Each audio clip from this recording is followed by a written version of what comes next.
سوف نبقى هنا كي يزول الألم، سوف نحيا هنا، سوف يحلو النغم. سوف نبقى هنا كي يزول الألم، سوف نحيا هنا، سوف يحلو النغم. هذا الملعون حافظ الأسد. موطني موطني موطني ذا الإباء، موطني موطني موطني يا أنا. رغم كيد العدا، رغم كل النقم، سوف نسعى إلى أن تعم النعم، سوف نرنو إلى رفع كل الهمم، للمسير للعلا ومناجاة القمم.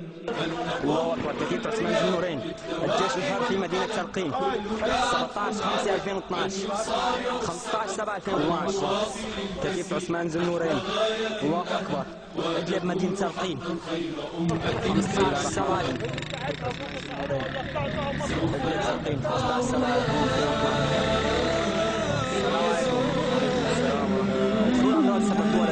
بسم الله الرحمن الرحيم. في كتيبة عثمان ذو النورين على مدينة إدلب، ثم الحمد لله رب العالمين بتدمير الضربات ضربتين وتدمير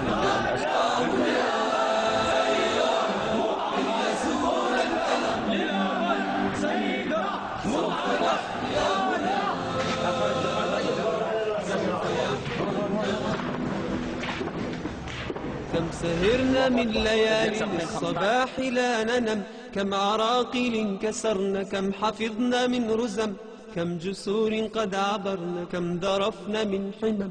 نبتغي صيد المعالي، نبتغي رأس الهرم. نقضي ساعات طوال نستقي علم العجم، نستهين كل غالي كي نحقق الحلم. إن سئمنا لا نبالي.